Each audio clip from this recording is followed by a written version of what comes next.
귀한 찬양 감사합니다. 엔도 슈사쿠의 침묵이라는 소설 여러분 아시죠? 아시는 분들은 잘 아실 건데, 처음에 일본에 기독교가 이렇게 들어오던 시절, 복음이 전파되던 시절, 순교 장면을 그리는 소설입니다. 신앙을 갖게 된 많은 농민들이 자신의 믿음을 지키기 위해서 버티고 버티면서 결국에는 바다에 던져지는 그런 죽음에 이르게 되는 장면이 나옵니다.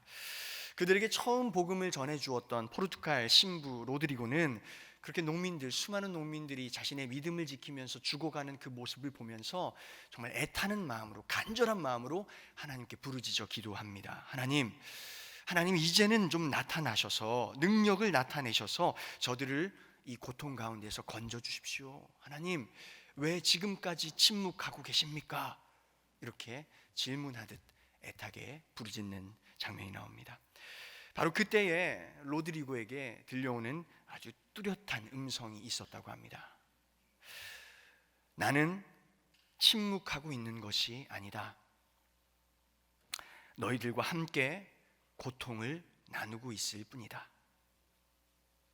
하나님의 음성이었습니다. 한 주 동안 말씀을 준비하면서 혹여 이 자리에도 다양한 문제와 상황들로 인해서 마치 하나님이 내 인생 가운데 침묵하고 계시는 건 아닐까 하는 그런 생각과 그런 느낌을 가지신 분들이 이 자리에 오실지도 모르겠다 하는 생각이 들었습니다. 하지만 소설이 말하는 것처럼 하나님은 절대로 침묵하지 않으신다라는 것을 여러분께 말씀드리고 싶습니다. 오히려 여러분과 함께 울고 여러분과 함께 아파하며 공감하시는 분이 우리가 믿는 하나님이시죠. 감히 바라기로는 오늘 이 짧은 이 예배를 통해서 우리의 아픔 또 우리의 눈물에 동참하시는 그 하나님의 따뜻한 사랑과 위로를 느끼는 그러한 예배가 되기를 간절히 소망합니다.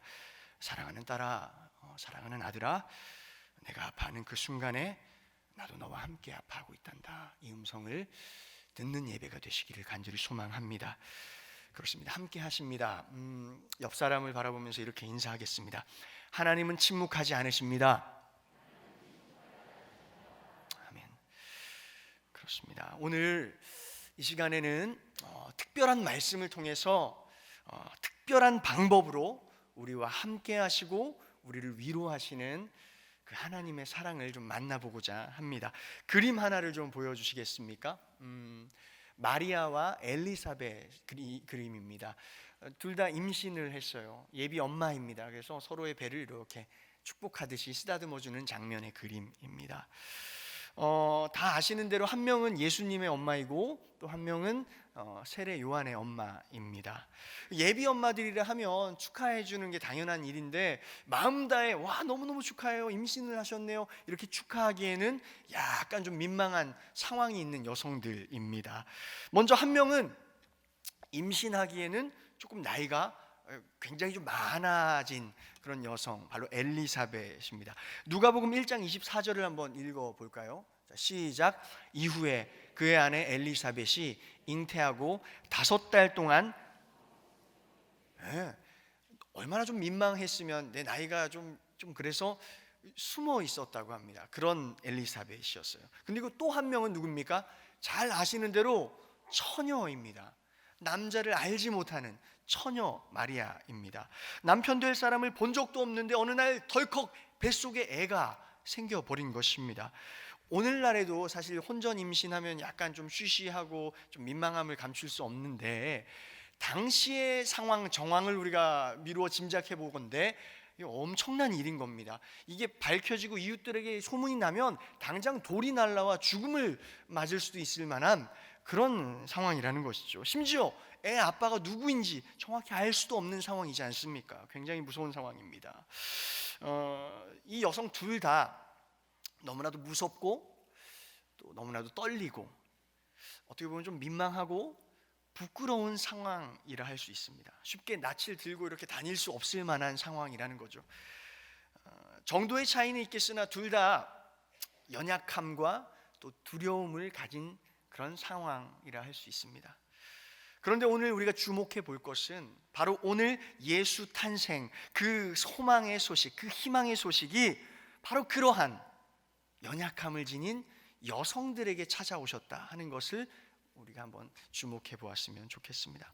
어쩌면 당시에 가장 연약하고 가장 보잘것없다고 여겨졌던 그 여성들에게, 사람 취급받지 못했던 그 여성들에게, 심지어 한 명은 나이가 굉장히 많은 할머니이고 한 명은 너무 어린 소녀이고 심지어 이해할 수 없을 임신이 되어버린 그런 상황에 놓여있는 그 여성들, 연약함과 민망함 투성이인 그녀들에게 오늘 예수님의 소망이 찾아왔다는 것에 한번 먼저 주목해 보았으면 좋겠습니다. 저는 이를 이렇게 표현하고 싶습니다. 저를 한 번만 따라해 주세요. 약한 자에게 허락되는 소망. 그렇습니다.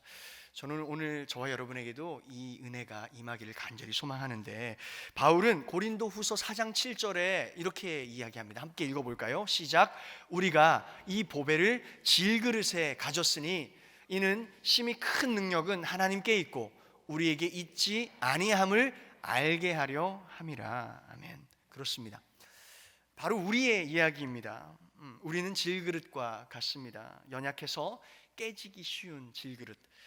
그런데 그러한 연약한 질그릇 안에 보배를 담아내시는 것이 바로 하나님의 섭리이고 또 나아가서 하나님이 일하시는 방법이다라는 것을 증언하는 말씀이 오늘의 본문입니다. 우리의 모습을 돌아보면 늘 연약하고 민망함 투성입니다. 그런데 오늘 말씀의 기초에서 본다면 그럼에도 그러한 우리 안에 보배를 담아내시는 하나님의 전적인 은혜로 인해서 그 은혜 때문에 우리에게 오늘도 소망이 있다, 이렇게 고백할 수 있는 게 아닐까, 그런 생각을 해보게 되었어요. 창세기 2장 7절도 한번 읽어볼까요? 자, 2장 7절입니다. 시작. 여호와 하나님이 땅의 흙으로 사람을 지으시고 생기를 그 코에 불어넣으시니 사람이 생명이 되니라. 아멘. 하나님이 땅의 흙으로 사람을 지으셨다 하는데 이걸 원어적으로 보면 그냥 흙도 아니더라고요. 흙에 붙어있는 마른 먼지를 의미합니다. 먼지. 후 불면 그냥 이렇게 날아가 버리고 말 그런 먼지로 우리를 지으셨다라는 의미입니다. 얼마나 약하고 보잘것없는 존재라는 겁니까? 저는 이 말씀들을 근거해서 여러분에게 이런 말씀을 좀 드리고 싶습니다. 우리가 약한 것은 당연한 거다. 우리가 우리의 약함을 바라볼 때, 마주할 때 굉장히 좀 좌절하지 않습니까? 굉장히 힘들죠. 근데 어쩌면 그 약함은 당연한 거다. 아니, 하나님께서 애초에 우리를 그렇게 연약한 존재로 지으셨다. 질그릇처럼 혹은 먼지처럼 그렇게 연약한 존재로 우리를 지으셨다. 그러니 그것이 당연한 것이니까 너무 이렇게 강한 척 안 해도 되겠다. 너무 괜찮은 척 하지 않아도 괜찮다. 그런 말씀을 드리고 싶어요. 아무리 많이 가졌어도 또 아무리 강해지고 또 높아져도 사실 하나님이 후라고 불면 쓰러지고 날아가 버리는 것이 우리의 인생 아닌가, 그런 생각을 해보게 됩니다. 근데 더 중요한 게 있습니다. 우리가 주목해 볼 더 중요한 부분은 바로 이겁니다. 그러한 연약한 우리 안에 무엇을 불어넣어 주셨는가, 무엇을 담아내게 하셨는가, 이것이 훨씬 더 중요한 부분입니다. 창세기 말씀에 근거하면 하나님의 영, 하나님의 생기를 그 먼지와 같은 우리의 육체 속에 심어주셨다라고 합니다. 먼지로 지어진 우리이지만 그 안에 가장 고귀한 하나님의 영을 후하고 불어넣어 주셨다. 그것이 중요하다. 그래서 한낱 먼지와 같은 우리이지만 우리가 살아있는 존재로 지낼 수 있는 것이며, 더 나아가서 하나님의 형상으로 감히 하루하루를 살아낼 수 있는 것이다 하는 것이죠. 우리가 먼지인 게 중요한 게 아닙니다, 여러분. 우리가 지금 질그릇인 모습 그 자체가 중요한 게 아닙니다. 우리는 인생이 그냥 눈앞에 펼쳐지는 걸 보면 그냥 늘 비천한 그런 흙수저 인생 그 자체가 중요한 것이 아닙니다. 우리 안에, 그러한 우리 안에 무엇을 담고 있는가 하는 것이 오늘 우리가 주목해야 할 굉장히 중요한 부분이다라는 것이죠.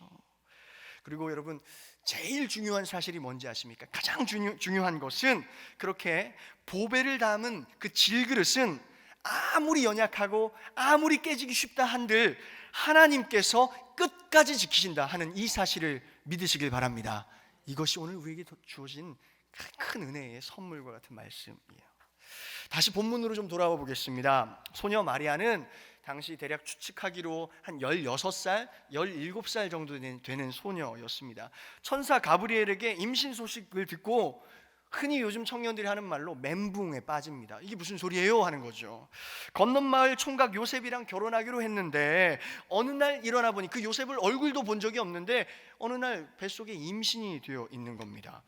어찌된 영문인지도 모릅니다. 그런데 어느 날 또 천사가 나타나서 축하한다는 겁니다. 축하해요, 은혜를 입으셨네요, 이런 얘기를 합니다. 무슨 놀리는 것도 아니고 이름을 예수라 하십시오, 그는 지극히 높으신 이의 아들이며 다윗의 왕위를 이어받을 거며 뭐 이런 얘기를 막 하는데 마리아가 못 참고 그 얘기를 끊습니다. 한번 읽어볼까요? 34절 읽겠습니다. 시작. 마리아가 천사에게 말하되 나는 남자를 알지 못하니 어찌 이 일이 있으리까? 됐고요 천사님, 됐습니다. 저는 처녀라니까요. 저는 남자를 알지 못합니다. 그런데 어떻게 저한테 이런 일이 일어날 수가 있습니까? 축복이라고요? 은혜라고요? 아니요, 사람들이 알면 어떻게 되겠어요? 저는 당장 돌 맞아 죽을 거네요.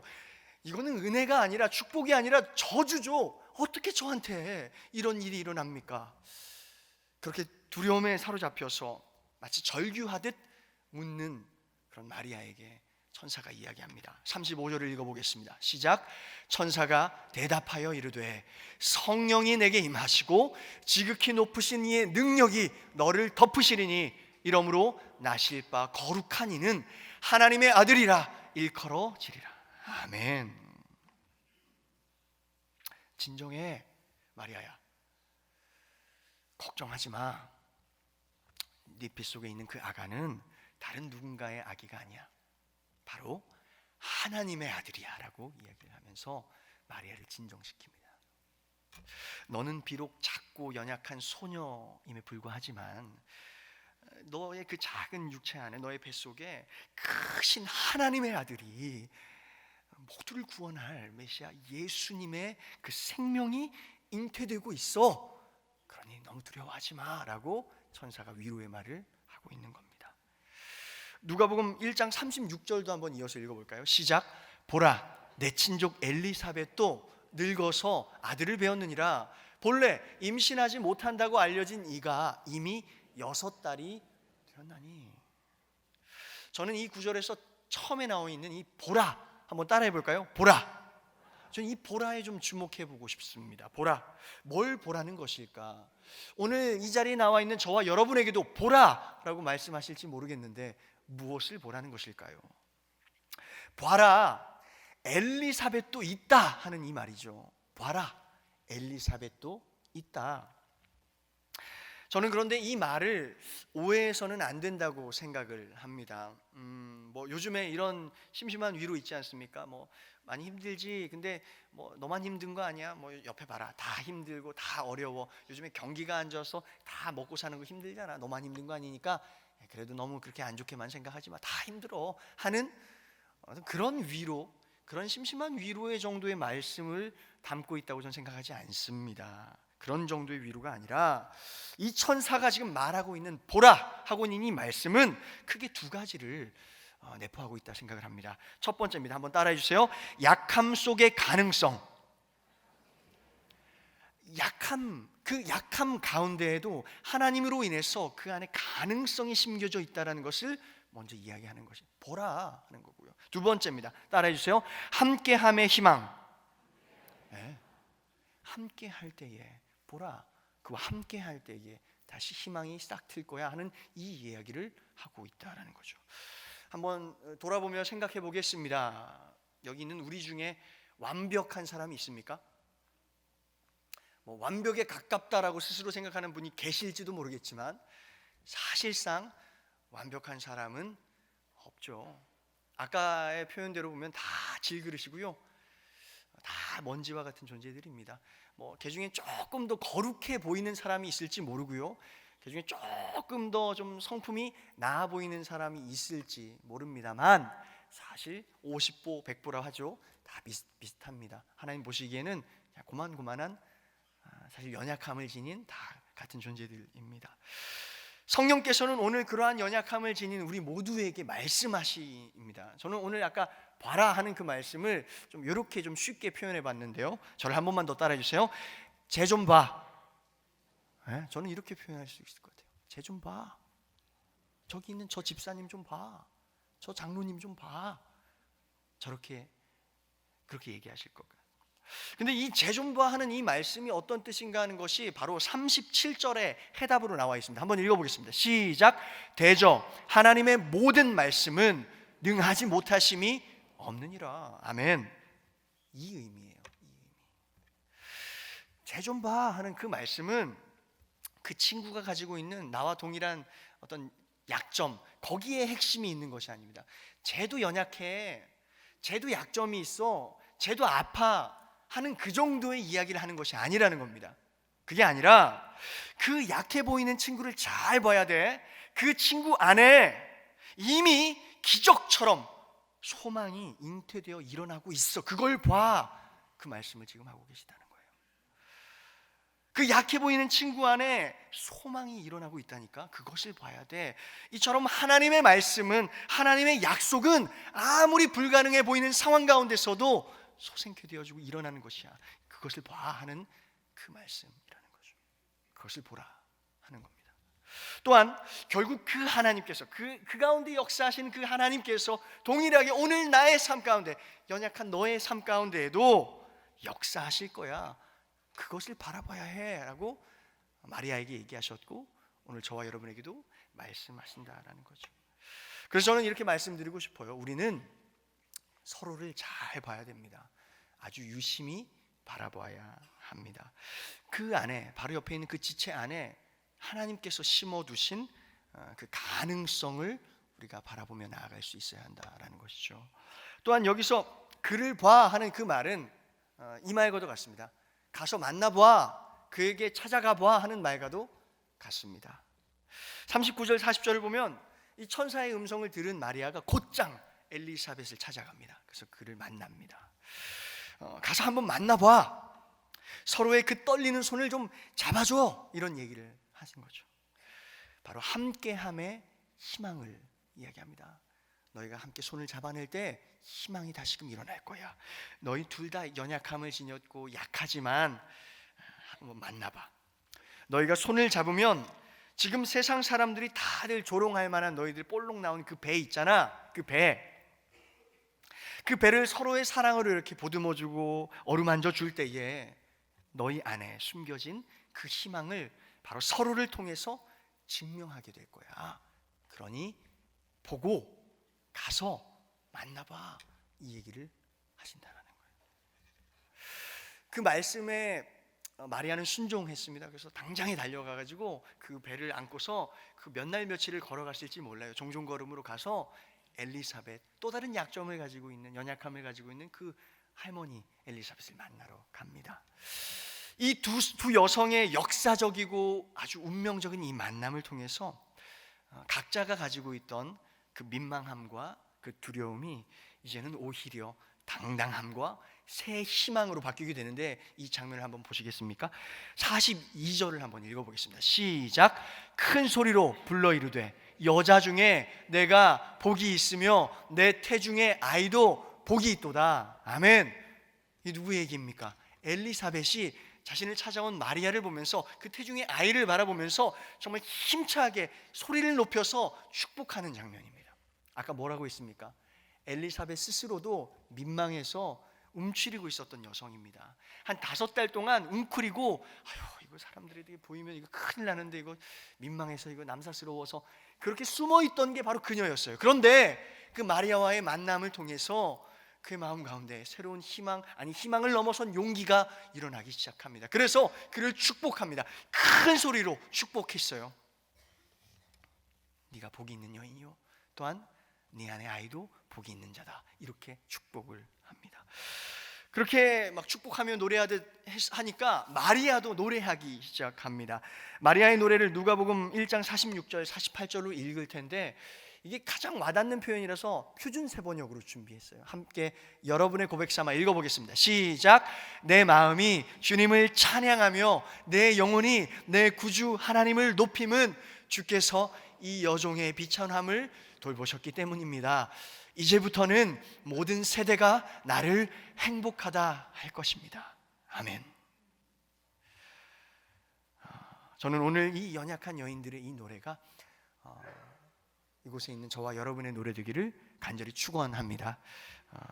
그리고 이제 그들 안에서 이제 막 피어나는 그 노래가, 희망의 노래가 이제는 자신들의 그 개인적인 어떤 심적인 고통을 승화시키는 도구 정도를 넘어섭니다. 그걸 넘어섭니다. 그 역할을 하는데 주변에 있는 마찬가지로 자신들처럼 두려워하고 있던 사람들, 자신들처럼 비천하다 여겨지던 그 사람들, 줄이는 사람들, 자신들같이 시대의 약자로 부름받는 그 사람들, 그들을 위한 노래로 막 확장되어지고 승화되어지기 시작합니다. 누구의 노래가? 바로 마리아와 엘리사벳의 노래가 말입니다. 세상에 울려 퍼지기 시작한데 이게 바로 마리아 찬가, 우리가 잘 알고 있는 마리아의 노래입니다. 말씀으로 한번 48절부터 55절까지 마리아의 노래를 한번 쭉 이어서 읽어보겠습니다. 시작. 그의 여종의 비천함을 돌보셨습니다. 보라, 이제 후로는 만세에 나를 복이 있다 일컬으리로다. 능하신 이가 큰 일을 내게 행하셨으니 그 이름이 거룩하시며 긍휼하심이 두려워하는 자에게 대대로 이르는도다. 그의 팔로 힘을 보이사 마음의 생각이 교만한 자들을 흩으셨고 권세 있는 자를 그 위에서 내리치셨으며 비천한 자를 높이셨고 줄이는 자를 좋은 것으로 배불리셨으며 부자는 빈손으로 보내셨도다. 그 종 이스라엘을 도우사 긍휼히 여기시고 기억하시되 우리 조상에게 말씀하신 것과 같이 아브라함과 그 자손에게 영원히 하시리로다 하니라. 아멘. 이것이 바로 마리아의 찬가, 마리아의 찬양, 마리아의 노래, 그것이 결말입니다.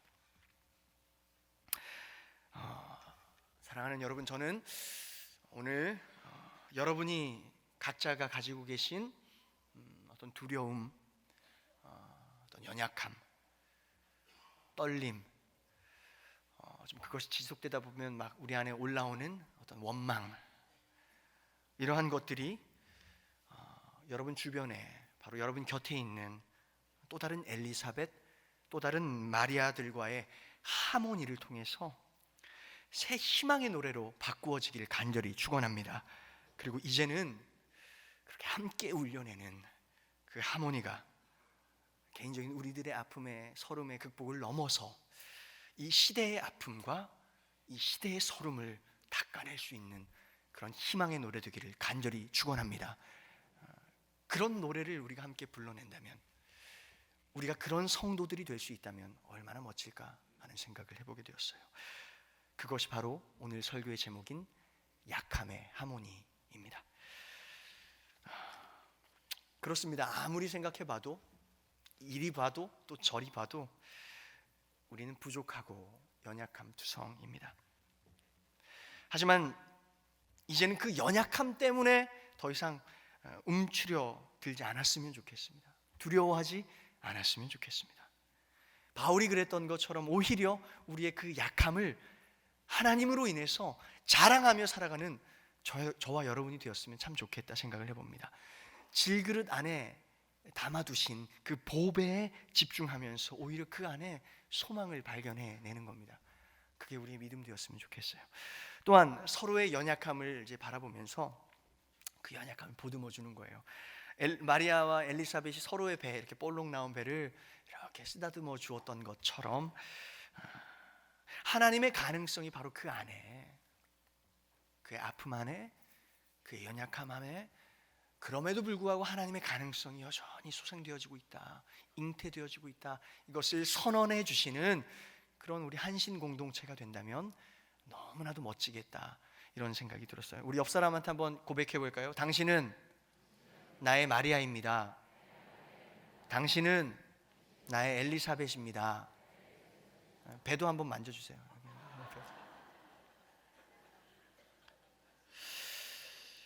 그런 공동체가 한신이었으면 좋겠어요. 그런 교회면 좋겠어요. 그래서 나아가서는 이제 우리의 그런 배를 만져주는 그 따뜻한 위로와 사랑의 하모니를 통해서 이제는 아직 우리 성문 밖에 있는 사람들 있지 않습니까? 아직도 두렵고 아직도 떨리고 하나님 사랑을 아직 못 받아서 더 외롭고 처절한 슬픈 사람들이 바로 이곳 여기 한신교회, 한신공동체에 들어와서 예배할 때마다 여러분을 마주할 때마다 크신 하늘의 위로와 소망을 얻고 돌아가는 그런 축복이 있기를 간절히 소망합니다. 그게 우리 한신교회였으면 좋겠어요. 마지막으로 오늘 천사가 마리아한테 전해주었던 구절을 읽어드리고 이제 마치려고 합니다.